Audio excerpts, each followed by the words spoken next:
Okay, so the French, Kobe, they had the advantage with who? Yeah, they had more Native Americans on their side than the British did. Okay. You know what's crazy? What? I'm Native American and French. Nice. Crazy. Inner war going on, right?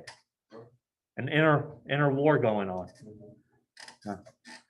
I have a friend who is half Pakistani, half Indian, and the Pakistanis and the Indians don't really like each other at all. Thank you to the British. But I would joke with him. I'd be like, I'm half white, half Hispanic, so the Battle of the Alamo is going on inside of me. And he's like, oh, please, I'm half Pakistani, half Indian. I have a nuclear war going on inside of me.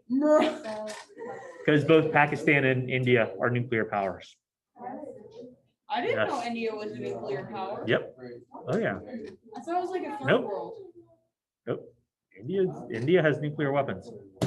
Pakistan has nuclear weapons too. Okay, so guys, back to the French and Indian War. Okay, one of the problems that the British colonies faced is that they really didn't want to work together. I mean, with France moving into the Ohio River Valley, does that really impact states or colonies like Georgia down in the South? No. Fur trapping doesn't play a role with plantation cash cropping. So it was hard to get to for the colonies to come together and meet the French threat as one force. Okay. And so one of the people that tried to get the colonies to come together was Benjamin Franklin. He had he came up with the Albany Plan of Union. And he was like, okay, guys, let's all come together and meet this threat. And this is what he had to say, the quote at the very bottom: everybody cries, a union is absolutely necessary. But when they come to the manner and form of the union, they are perfectly distracted. So what's he essentially saying here? Mike? Oh, wait, I don't know. Could you Okay. repeat it? I'm sorry. What? I didn't really understand. Okay, in this quote, it's right up here on the board. Benjamin Franklin is saying, everybody cries, a union is absolutely necessary. But when they come to the manner and form of the union, they are perfectly distracted. Kayla. Basically, he's saying that everybody wants a union, but they're not really doing anything about it. Okay, well, I mean, you're close on that last part. Can they agree on the terms and conditions of the union? No. So they all want a union, but no one's willing to compromise in order to make that union happen. Everyone is essentially saying it's my way or the highway. And if you have everybody in a union saying it's my way or the highway, is that a dysfunctional union? Very. Yeah. And so unions are supposed to cooperate. right. And so Benjamin Franklin's saying, look, guys, we all know that it's necessary, but none of y'all in the room are willing to agree and work together. So it's y'all's fault. All right. And so kind of as a result of this broken union between the colonies, who do you think is winning the French and Indian War at the beginning? French. They're just rolling, capturing British forts left and right. No. And it looks really, really bad for the British colonies. Until 1757, 1757, this guy named William Pitt. Guess what town it will be named after him? Pittsburgh. Pittsburgh. Yeah. Which is in which state? Pennsylvania. Pennsylvania. Okay. William Pitt came to power in Great Britain. He was the prime minister of Parliament. So the king is still the figurehead, but the prime ministers, they're the ones that do all the stuff. Like, they get the job done. Okay. And so he says, okay, we've got to turn the tide of war. So we're going to do kind of a shock and awe. We're going to pay to have a large number of troops get brought over to the colonies and really just hit the French hard. Okay. Now, when you have a lot of soldiers and a large war going on, what is that free? No, wars cost what? Money. Even today, wars cost money. If we're going to go to war, we have to pay for it somehow. Are y'all familiar with the Javelin missile? It's like that.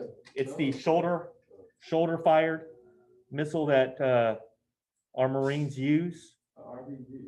Well, not an RPG, because that's a long cylinder with a rocket propelled grenade at the end of it. This is one of those things that it's a surface to air, so it can go off and Like you go straight up. well, no, but it can go and shoot an enemy helicopter down or a A plane. lock-on Okay. missile. Yeah. Okay. These surface to air missiles, So I was about to say, javelins, they cost about $80,000 per pop, and they're a one-time use missile. Like the entire system's a one-time use. It's designed to be fired and tossed. So if you Our miss, government does. then you're done. Well, that printing more money, what problem does printing more money The cause? value goes down. The value goes down of each dollar that's in circulation, and we call that, starts with an I, Inflation inflation, which means everything that we purchase just become costs is more costs expensive, more. right? Those but Chromebooks, Relatively, it stays the same. well, those Chromebooks, how much do they cost right now? $200-$300. Yeah, 200 to 300. If we have massive amounts of inflation where our dollar loses half the value, the Chromebooks would then cost around 600. They'd double in value. Yes, Mikey. I was saying about the racing. My family has European origins, mainly Poland and Okay. Germany. But we're not really talking about Yeah, that right now. not- Okay. All right. But wars cost money, and so Great Britain is like they say we need to have all these people come over to fight the French, but they know William Pitt knows. Mikey, sit up. William Pitt knows what? Wars cost money. So is Britain going to go into debt because of this? Yes. Yeah. And so Tax. the colonists are saying, hey, are we sure about all these troops and this war? And Britain's like, okay, well, we're going to cover the costs. But how does a government recoup its costs? Taxes go through the roof. Taxes go up, right? Anybody know what our US government debt is right now? Like 3.7 trillion. Okay, you say 3.7 trillion? It's like 100. If you look, someone Google the US debt clock.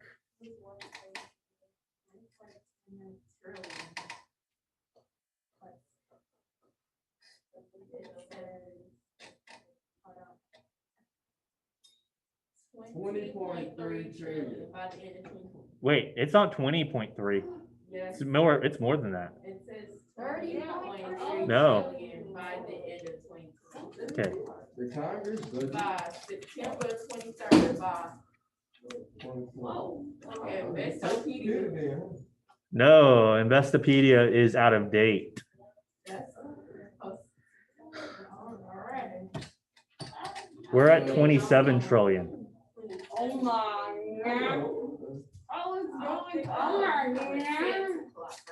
We are at $27 trillion in debt right now. Okay. No, it's going up. It's going up because, Like right now? yeah, because, Wow. okay, I'm about to tell y'all stop asking questions, right? So essentially what happens with our budget debt or with our national debt is that when the government spends more money than it brings in from tax revenue, okay, If you're gonna spend more money than you have income, where do you get the money that you're gonna spend? By doing what? By borrowing. A loan is just to borrow money. Okay? So, so we borrow money. When we borrow money, that borrowed money becomes part of our debt. Okay? So right now, for the year 2020, we are running about a $4 trillion deficit. Well, partly due to coronavirus, but even before COVID, back in January, we were scheduled to run a $1 trillion deficit. That we were already planning on spending $1 trillion more than the revenue coming in. Would $1 trillion like fill up this whole school if you like? If it was in ones, Yeah. yes, absolutely. Oh. Yeah. Where is this money going? It's going to various projects and kind of, you know, I mean, it's hard to say one place that it's going to. But part of why we were even before COVID, we were going to run a we were going to run a $1 trillion deficit this year is because, Mikey, back in 2017, we passed a tax cut, which is good for people, but what does that mean for the government, for the revenue that the government gets? They lose revenue, which if you lose your revenue, what happens to the amount that you have to borrow? It gets bigger. Because you have to borrow it. We borrow it from ourselves. So you're in your own. Well, partly, we also borrow it from foreign governments. Anytime someone buys a US government bond, they're giving the government money to borrow with the promise that they'll be paid back. Okay. But back, you know, kind of, if we wanted to get control of this national debt, what do you think we have to do? Raise taxes. We would have to raise taxes. Right? As long as we're running a deficit here, we're going to add on to our national debt. Okay. We can't do that. That would be impossible to do. Okay. A year without spending money means all our military servicemen. No, like regular people. What do you mean, like regular people? Like food and stuff. A year without it. A year without. Fruits and stuff should be free, 'cause you can just grow them. Well, but who's going to pay for that? Huh? Who's going to pay for it? We have enough money to pay. No, we don't. We're running $27 trillion in debt. Jeff Bezos, something. Yeah. Has there ever been Okay. a point where a superpower has no debt? Debt. Yeah, there has. In fact, guys, at the end of World War II, the U.S. was running a lot of debt because wars cost money. But what we did at the end of World War II is we raised our taxes to the top tax rate was 95%. And 95% of yeah. the Of a person's top dollars went to taxes, went to the government. But we paid down the war debt pretty quickly after World War II. Okay, but going back here, so this is an old, guys, the problem that Britain is dealing with right now, like we're still dealing with that problem today. They knew going to war with France and increasing their military spending with France would result in higher taxes. Okay, that dynamic of wars costing money and need to be paid with higher taxes, that still exists today. Okay, so Pitt told, yeah, we talked about that, right? Pitt's plan, though, it did work. With that influx of troops into the New World, he was able to capture Quebec and Montreal in Canada, in French Canada, and that was it. That pretty much ended France as a power in North America. And so they signed the treaty. It forced France to the treaty table, and they signed the Treaty of Paris of 1763 to end the war. Okay, so it lasted from 1754, which was when Washington attacked Fort Duquesne, to 1763, a total of 9 years. Oh. Although the other name for the French and Indian War is the 7 Years' War. Because that makes sense. Okay. Makes a lot. As a result of the French and India, as a result of the Treaty of Paris of 1763, Britain got Canada, okay, and Florida from Spain. And then because Spain had allied with France, so they lost too.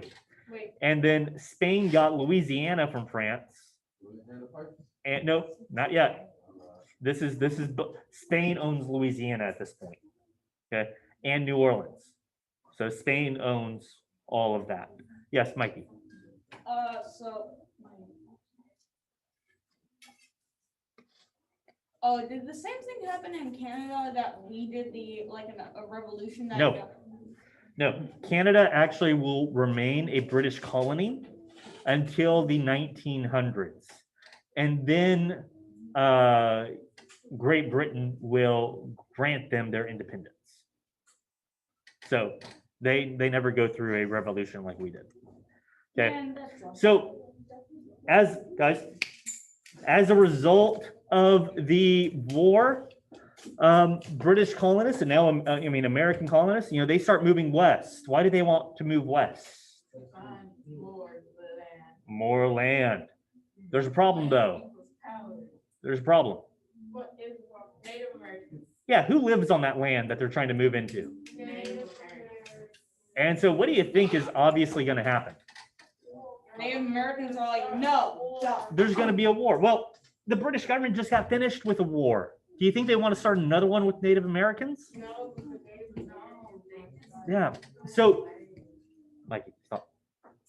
So, the British government decide, hey, we're going to give, we need to make some type of concession to the Native Americans so that they don't start a war with us, because we still have to pay down the debt from the French and Indian War. We can't afford another one. And so the British government passed the Proclamation of 1763, which essentially said, hey, colonists, stop moving west. Yes, you may. Okay, don't move west to past the Appalachian Mountains. Because doing so would have inflamed more conflict and could have drawn the colonies into a war with Native Americans that they just did not want. But how do you think the American colonists liked that idea? That they were being told by a crown 3,000 miles away, you can't move west. Huh? Well, yeah, but do you think they like this order? No. Okay. Remember Bacon's rebellion? Nathaniel Bacon? He tried to sack Jamestown because the governor of Virginia at that point had told him, don't move west. Okay, so the American colonists don't like being told we can't move west. They Okay, want more land so people can, well, for cash cropping. yeah. Yeah. So Great Britain, knowing this, say, okay, American colonists, we have to keep our eyes on you. We're going to put 10,000 troops in the colonies. And these 10,000 troops are going to make sure that you abide by the Proclamation of 1763. Oh, and I'm guessing. How do you there's think we, even more than that. how do you think we feel about that? The colonists? Not good. We don't like a soldiery, like a soldier military force looking over us. And do soldiers make good police officers? No. No. What are soldiers trained to do? Kill and be aggressive and take what they need. Okay. Morgan. Okay. So the British are having these 10,000 soldiers try to be law enforcement. It's not working out. And they take liberties. They take things from people without paying for them. They think like they can do no wrong. Okay. They stay in people's homes, which we colonists are forced to keep soldiers in their homes. Yep, they do a lot. which is- Just enforce that law. Which is why we now have the Third Amendment. which we never use. Like, this is the Third Amendment that virtually never gets used. It's the no quartering of soldiers in your home. The government cannot force Yes. you to keep soldiers in your home. You can choose to let them in your Sure, home sure, if but they need can't it. force. Yes. Okay, all right. So, but if you're gonna have 10,000 soldiers stay in the colonies, are you gonna have to pay those 10,000 soldiers? Yeah. Yes. So the cost of keeping the colonies has just gone up, right? Yep. Who should pay for that cost? Oh, of course, the colonies. Well, should they? The Brit. That's what the British think at the time. No, Oh, we can't pay okay, for this. So well, we need to the get government's paying for it, colonies yes. us to pay for Morgan. this. So basically, they're Okay, paying wait. for it. The government's paying for it, yes. Should the colonies pay for it through higher taxes? No. They're paying for both the cost of the French and Indian War, and they're paying for the 10,000 soldiers that are Taking staying this stuff. in. What, Mikey? Sorry. You gotta stop. Yes. They're paying for the 10,000 soldiers that are staying in the colonies to keep an eye on the colonists, because the colonists can't be trusted to stay east of the Appalachian Mountains. No, they shouldn't pay. Who says that they should? Raise your hand if you think they should pay. Wait, what was the question? Janica. Okay. Who should pay for the war, the French and Indian War, and the cost of the soldiers?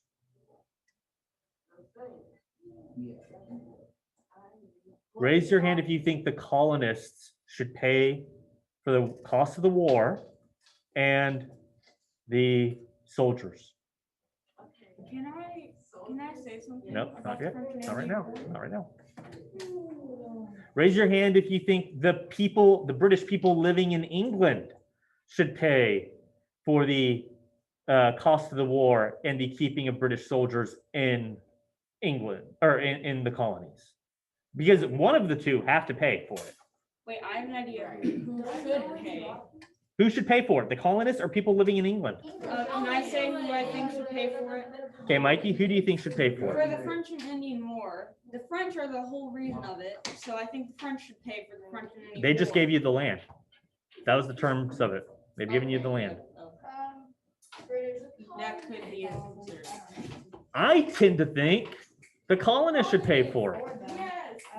Okay, do they? Oh, yes, they did. They fought the French and Indian War, and the colonists kind of started the French and Indian War What do you by, well, because the colonists were moving into the Ohio River Valley, Oh, and so were the French. It wasn't people in England that were moving into the Ohio River Valley, so they kind of intercepted. which caused the conflict that's ignited the war. Okay, if the colonists could be trusted to maintain the proclamation of 1763, would there be a need for the 10,000 troops? No. Absolutely not. So who's causing the need for the 10,000 troop station? The colonists. Yeah. Okay, unfortunately, the colonists do not agree. Yeah, and this is one of those, like, we look at our national debt, we're $27 trillion in debt right now. One of the reasons is politicians will always vote to cut taxes, because is that popular with the American public? Mhm. Is cutting taxes popular with the American public? Definitely. Yeah. And politicians will also always vote, guys, politicians will also always vote to increase spending. Because if the government gives you things, is that also popular with the American public? Yes. Yeah. So you can see this is a common problem. We want to pay less for things, or we don't want to pay for things at all, but we want more things, don't we? That's not sustainable. It wasn't sustainable then. It's not sustainable now. All right. All right. So I'll post the worksheet. We'll review or give y'all some time to work on it tomorrow. And then we have our quiz when? Monday, 5.4, followed by a review on Tuesday and a test on Wednesday. Which is When- open note, right? Yes, but it will be timed, Okay. okay? So if you do not finish it in class, Well, you then- have to submit what you finish.